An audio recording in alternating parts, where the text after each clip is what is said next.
Save mental energy managing your WordPress site with easy-to-use DIY features from WP Engine's managed WordPress hosting. Visit wpengine.com/loveyourwork for up to 4 months free.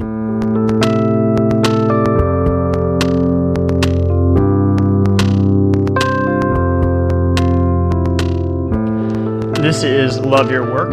Wherever you are in your journey towards entrepreneurial enlightenment, we have the people and the tools to help you carve out your own version of success. I'm David Cadavy, and I'm a best-selling author and entrepreneur. I have built a business and life according to my own values, and I want to help you do the same. So every Thursday, I love bringing you a new episode in which I dissect the unique path of a guest. How did they turn their struggles into opportunities? How did they cut out the noise to focus? And where were the clues that led them to their calling? Or I bring you some lessons that I've learned from my own journey. So if this is your first time listening, be sure to check out some of our most popular episodes. Jason Fried on episode 1, Ryan Holiday on episode 31, Elise Bauer on episode 33. And on this episode, we are celebrating 100,000 downloads. 100,000 downloads. It is amazing to think of 100,000 instances of someone listening to this show, turning their cooking time, or their commute time, or their podcast and chill time into productive time, or brain time, or inspiration time. And when you add all of that up, that's like years of Love Your Work going into people's ears. And it's thanks to you for your great iTunes reviews. And I hope that this makes you more fulfilled in what you do every day and helps make other people more fulfilled in what they do every day. I am back in Chicago right now. I'm just tying up some loose ends to move to Columbia, the country. So sorry about the less than stellar audio in this intro. I'm not in my usual podcast studio. Also, I went to the Podcast Movement Conference here in Chicago. So if I met you there and this is your first time listening, welcome. Thank you so much for listening.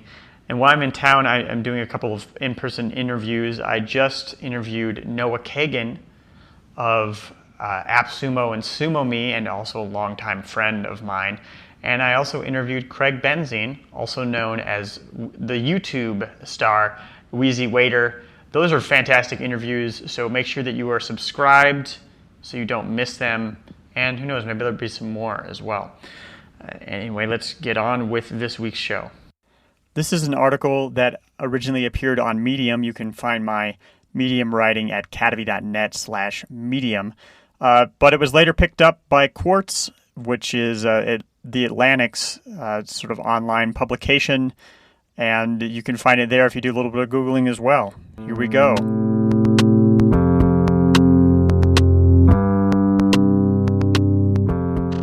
Want to maximize your email marketing? You should try ActiveCampaign. I switched last year from MailChimp, and I love it. With email marketing, marketing automation, and a sales CRM, it's a powerful, intuitive, and complete platform. Claim your 14-day free trial of ActiveCampaign at activecampaign.com/loveyourwork. Productivity hack. Do nothing. There's a productivity hack that will improve the quality of your work. You can do it anywhere. You can do it anytime. You can do it in the waiting room at the dentist. You can do it on a plane. You can do it while your dinner partner is in the bathroom. I guess I gave it away with my title, but it's called Nothing. Do nothing sometimes. It's good for you. Doing nothing won't improve your productivity if your job is making pre-designed widgets. Then you just have to make widgets really fast. You should probably make widgets while your friend is in the bathroom, if your widget maker will fit on the dinner table. Chances are you don't make widgets. You have to understand problems, invent solutions, and invent ways to implement those solutions. Sometimes you even invent the solution before you know the problem. All these things are helped by doing nothing. Doing nothing is in a category of activities psychologists call incubation. Incubation helps you solve insight problems. Insightful thinking requires letting disparate thoughts in your brain collide together. Think of a racquetball court with blue racquetballs bouncing from one corner to another corner by their own volition. Eventually, some of them will collide. Now, if you drive a big giant truck into that racquetball court, the balls aren't going to collide so easily. they'll just thud off the metal sides and roll around the floor a bit until they run out of energy. The things most people do when they could be doing nothing are like driving a big giant truck into their racquetball courts, constantly consuming snacks of information, checking Facebook, then Twitter, then Facebook, or listening to music. In the words of Alanis Morissette, why are you so petrified of silence? How to do nothing. 1. Wait for a time when you are idle, on the bus or standing in line, for example. 2. You will feel a tinge of anxiety that makes you want to do something. Just let it pass. For entertainment, you can examine that feeling. Say to yourself, "Oh, that's interesting." 3. Your neck might feel funny because it isn't craned down towards your phone. If you are in a public place, someone might accidentally make eye contact with you. Don't panic. Doing nothing is hard at first, but if you get good at it, you don't even have to wait until you are on a plane or dining alone. You can actually choose to do nothing in the comfort of your own home. The instructions are the same as above, but there are likely more options for things you could do, so this is an advanced technique. Unless you work for yourself, I recommend against doing nothing at the office, though that can also be useful. The more you try doing nothing, the more you'll find opportunities to do nothing. When you finally get around to doing something, you'll do it better.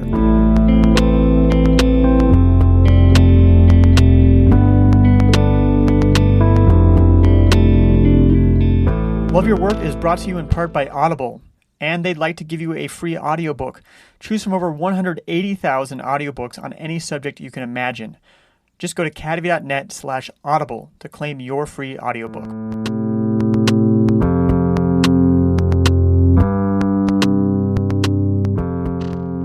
So there we have it, a little bit of an allusion or to John Cunios's research on insight. He has there's a lot of tips in our conversation on episode 8 about how to encourage insightful thinking, a lot of which involves rest or idleness or doing nothing, which is a lot of what inspired this post. I hope it helps. And before I go, I've got to ask, do you like books? If you do, sign up for my book recommendations. About 90% will be nonfiction on subjects spanning from biographies to neuroscience. Just go to cadavy.net/reading and get the first set of recommendations right away. This has been Love Your Work, and I'm David Cadavy. The theme music for this show is See in You, performed by the Album Leaf, courtesy of Sub Pop Records. Love Your Work is a production of